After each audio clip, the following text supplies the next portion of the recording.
Hilchos Maaseh Hakorbanos, Perek Revi, the laws of the sacrificial procedures, chapter 4. Today's a short chapter, and it's a perfect day to have a short chapter because on the day before Tisha B'Av, we're not allowed to learn, starting at midday. In morning for Tisha B'Av, we're supposed to finish all of our daily learning before midday. So Hashem gave us the perfect size, Perek, to learn on this day. And basically, in these opening chapters of these laws, the Rambam's giving general outlines of laws that applies to all the sacrifices. Which animals can be brought, which accompanying things, who can bring them. And today, we're going to focus on the time. What times of day can you bring different parts of the sacrifices? And also, at the end, a couple of general rules that apply to the early procedures of bringing a sacrifice. How to receive the blood, and what you have to have in mind, the kavanot that you have to have in mind when you bring a sacrifice. So we start with time. It says that all sacrifices can only be offered by day. Shenemar, what does it say in the pasuk about offering? Biyoim tzavoisayas b'nei Yisrael lahakriv es karbanehem. On the day that Hashem commanded the Jewish people to bring their sacrifices. So literally it's just saying that Hashem on a certain day gave the commandments, but it never says the word bayoim in most mitzvahs. It just says, like Hashem commanded Moshe. Why does it say over here, Hashem commanded Moshe on the day? To teach you bayoim v'lei balayla, that sacrifices can only be brought by day, not by night. Lefichach, therefore, ein sheichatin zvachim ela bayoim. We can only slaughter sacrifices by day. Ve'ein zerikin damim ela b'yom hashchita. And you can only sprinkle the blood, which we'll see tomorrow in more detail how you did that. But the sprinkling of the blood on the Mizbeach can only be done by day, and also the same day. Has to be the same day of the slaughtering. Shenemar? Not immediately? It should be immediately, ideally, but let's say you got delayed. You have that whole day. Shenemar, as it says, here's the verse, B'yoyim hakrivoi es zivchoi. On the day that you offered the sacrifice. B'yoyim hazvicha tiyah hakrava, which means the day of slaughtering should be the day of offering. The kevan sheshaka hachama nifsal hadam. If the sun sets, blood's disqualified. And that can cause the whole sacrifice to be disqualified. So really, really do your best to sprinkle the blood on the same day as the shchita. Says that Amamalacha Beis, Kol shekarvu matirav bayoim, if the essential permitting part of the sacrifice was offered by day, malin oisei al hamizbeach kol halayla, then the rest of the sacrifice can be brought on the mizbeach all night. Every sacrifice is what's called a matir. Matir means the step or the procedure that at this point you can eat the meat. Usually it's the sprinkling of the blood. But there's also other times where it's other small details. As long as that one part was done by day, the rest could be done by night. Ketzat. What's the meaning of this? So this is the classic example. Zvachim shenizrak damam bayoim. Any sacrifice whose blood was sprinkled by day. Maktirin emurehan balayla ad sheyala amud hashachar. So you can bring the rest of the limbs on the Mizbeach all night, till dawn the next morning. Emurin is limbs or parts? Emurin literally means parts. As we saw the other day, emurin is the code word in halacha for any part of the animal that goes on the Mizbeach. So you're right. It's more of an accurate translation, not limbs but parts. V'chein evrei ha'olos, also the limbs, the actual limbs of a burnt offering, who the whole offering goes to the Mizbeach. Maktirin oisem balayla ad sheyala amud hashachar. You can also bring them by night till dawn, as long as you sprinkle the blood by day. And that's the halacha. Night becomes an extension of the day. That's what it says in the Gemara. B'kadashim halayla holech achar hayom. In holy matters or sacrificial matters, the night follows the day. However, says the Rambam, ukedei laharchik min hapshia, in order to stop people from being negligent, amru chachamim, the sages came and made a decree, and they said, she'ein maktirin ha'emurin ve'evrei ha'oila ela ad chatzos halayla, that we can't go all the way till dawn. This additional permission time that you have to bring parts and limbs is only until midnight. And even then, says the Rambam Malacha Gimel, afal pisha mutar lahaktir emurin ve'evarin balayla, even though it's permitted technically to offer up these parts and limbs by night, ein ma'acharin oisan ladas. You cannot willfully delay them. Ela mishtadlin lahaktir hakol bayoim.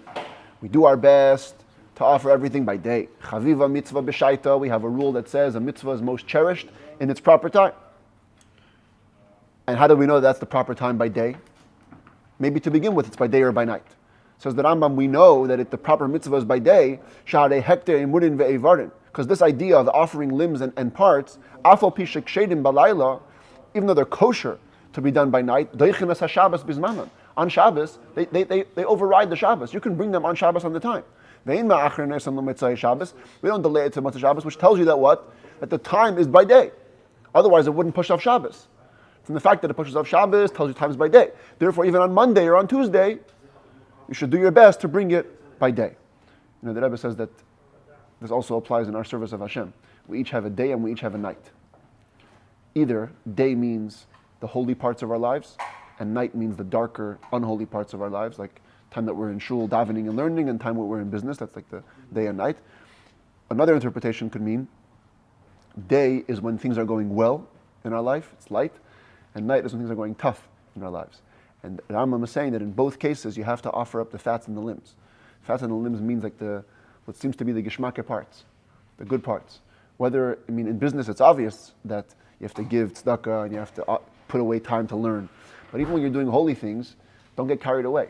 Remember Hashem and offer stuff, make it devoted to Him. And the same thing if it's by day or by night. Doesn't matter if life's going good, life's going not so good. There has to always be a part where you're offering to Hashem. Some people, when things go not so well, they actually leave spirituality, or they go too much into work and have to make money and have to make the ends meet. No, you have to always make sure, whether it's by day or by night in your life, that you're offering stuff to Hashem.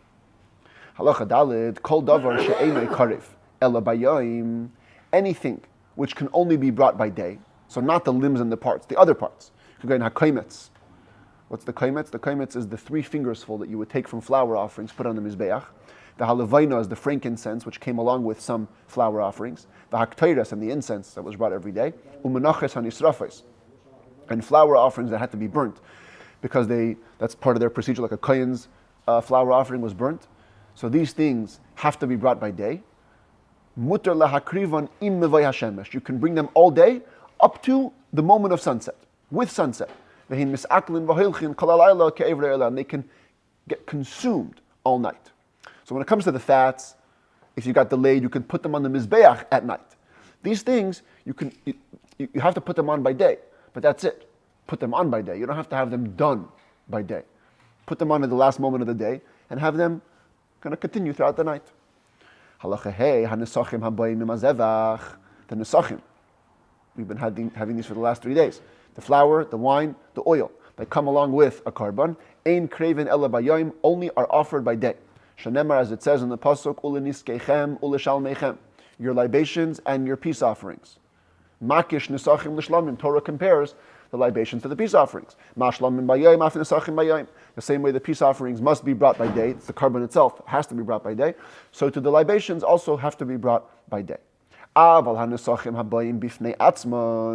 if there's libations that are offered on their own, they're not coming to accompany a sacrifice. They're being brought on their own. Miskadchin balaylo, kravin balayla. Not only can they be brought at night, they could even be consecrated at night. You could put them into the vessel, the holy vessel at night. Do everything at night. Therefore, if a Kohen is working in the temple, he has his rotation, his daily rotation, and on his list of to-do list is to bring these nesachim that are coming on their own, he could put them last on the list. Magdishanu makrivam balayla. He can sanctify them and offer them by night. Once you cross the line into dawn of the next morning, now it's disqualified. You only have that day and the following night. Halacha Vav, talking about day and night, so the Rambam mentions a bunch of things that are kosher by day and by night. Kol hayayim kosher. All day is kosher. Lismicha. That's what we learned yesterday. Smicha is when you put the 2 hands on the head of the animal before the sacrifice. V'lishchita, and for slaughtering an animal. V'li melika. Melika is the Torah word for slaughtering a bird. And here you can see a little bit of, they try to imitate the position over here, and we're going to get more detail later when we learn about bird sacrifices. But basically it was not slaughtered the normal way, which is from the inside of the neck with a knife. It was slaughtered from the back of the neck on a bird with a Kohen's fingernail. He had to grow out his thumbnail to be very, very sharp, and he would poke the back of the neck with a special procedure, and it would slaughter the bird. That can be done all day. Lehekter. Hekter means offering, all the parts that would go on the altar from a sacrifice. Lehagasha. Hagasha means bringing close. And again, we're going to see in more detail when we get to the flour offerings. One of the essential steps of a flour offering is bringing the bowl of flour, touching it to the corner of the mizbeach. Here's the mizbeach, one of the corners. There's a specific corner you have to do it. This is the southwestern corner. Think of the airline, southwest. That's going to be your simon. You put it on the southwestern corner. That's called hagasha. You could do it all day. Ula hazaya. And for sprinkling in this context, at least as the commentaries in the Gemara explain it, it means sprinkling the blood, what we had before. This sprinkling of the blood on the Mizbeach, you can do it all day. Vili tnufa, waving. Waving usually also applies to flower offerings. Part of the offering was that your Kohen would take it and wave it in all directions, up, down, right, left, forward, and back. Vili kmitza, here's the picture of the kmitza, the 3 fingers full. You would dip your fingers full like this into the flour, pull out that amount, and whatever was stuck in between the fingers would go onto the Mizbeach. Ula karban hamusafin, and for the karban musaf, certain days, Shabbos, holidays, Rosh Chodesh had an extra offering, you could bring it all day. And all night, as we said before, till dawn, is really kosher to offer up leftover limbs and parts. The point this is the Rambam Zahaklal, this is the rule, davar shemitzvase bayayim kosher kol hayayim. If something's mitzvah is to be done by day, it's kosher all day. If the mitzvah is by night, it's kosher all night. Nevertheless, says the Rambam, zrizin makdimin lemitzvahs. The quicker people with alacrity, they do mitzvahs early. That means we do everything daytime. And as early as possible in the day. Halacha Zayin, some general rules related to the early procedures of a sacrifice. Kol azvachim, ein sheichat in oisam lechatchila, ela bisakin miklei shares. When you slaughter a sacrifice, ideally, you slaughter it using a knife provided by the temple treasury, one of the holy knives. Even though, as we saw in the last set of laws, or two laws ago, a regular Jew could do shchita in the temple. You don't have to be a Kohen to do the shchita. But you're supposed to use a knife that belonged to the temple. But if you ended up slaughtering with any tool that you can use, for regular shchita, for shchita of regular meat, afilu bikrumis shel kana, even the sharp part of a reed. And I showed you this last time when we learned the laws of shchita. This is even today they do it in Africa. They take these bamboo reeds and they sharpen it down and it becomes super sharp. It can become razor sharp. And you can use it for shchita, according to halacha. So even if you used it, ksherin, it's kosher. Again, ideally, not ideal. You want to use the temple's holy one. But if you did use a kosher implement of any sort that's kosher for slaughtering, you're good. Halacha ches, v'chol azvachim, shekibel midamam, paches mikedei hazaya. Any sacrifice which you received from its blood, less than the amount that's fit to sprinkle, loy niskadesh hadam, the blood isn't holy. What does this mean? In the end of the day, you have to sprinkle some of the blood of the sacrifice on the altar. That means there has to be enough to sprinkle. So when the sacrifice is slaughtered, as in this picture, a big part of the avodah was to have another Kohen there with a cup, ready to catch the blood that spritzed out from the slaughtering. And you have to catch at least an amount that's fit for sprinkling. Really, you should intend to get all the blood, which is very hard, because if you ever see how a shechita works, the moment you cut open the animal's neck, tons of blood is spritzing all over the place. But you have to get all the lifeblood, let's call it. Ketadu oisa, what's the way to do this? What's the trick, says the Rambam? Oiches hasimanin biyadai. The slaughterer had to be expert. The essential part of slaughtering is the 2 pipes, the windpipe and the food pipe. They can be maneuvered slightly if you touch the neck. So the Kohen would hold on to those 2 pipes with his hand. Umaitzion im havridin l'seich hamizrak. Listen to this. He would pull them out a little bit, dislodge them into the cup that the blood was going to be caught in. And once this was held in the cup, v'sheichet shnayim orev shnayim. Then he would do the shechita kind of almost over and inside the cup. It's not even so accurate, this picture. He would literally pull the simonim out to the cup. So that all the blood gets received in the vessel. Umagbiya sakin l'mayla. You also lift up the knife afterwards, upwards, to be very quick, because you don't want any blood coming off the knife. You want blood only coming out of the neck. So you would slaughter and lift the knife up, so you have no more access to the knife's blood.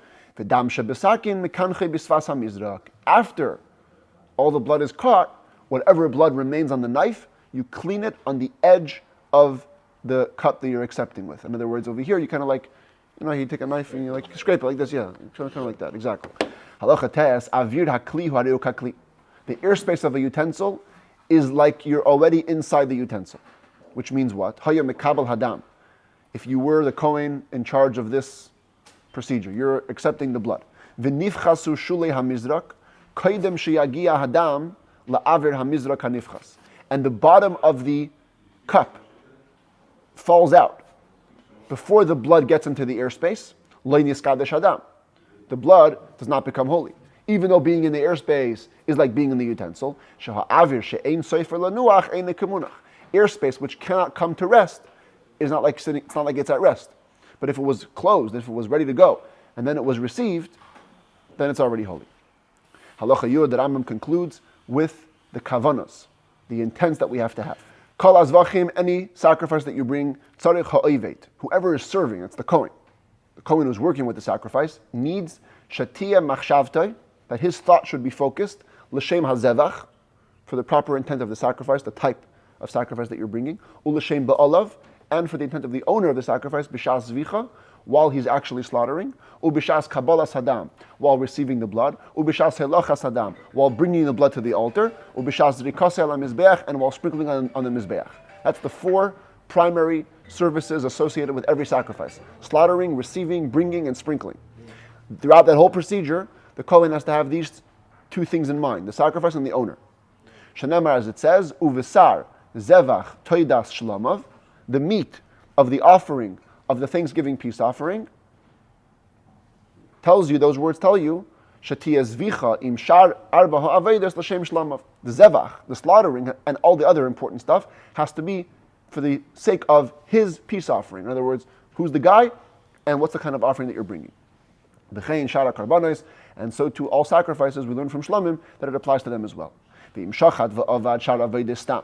If the Kohen just slaughtered and served with no thought, v'lei chashav klal, no specific thoughts at all, ba'ilo v'shlamim, if it's a burnt offering or a peace offering, harehing shadin, v'alo labaylim, bottom line is they're kosher, and they count for their owners. It's a good sacrifice. Now, this is just a very short version of it.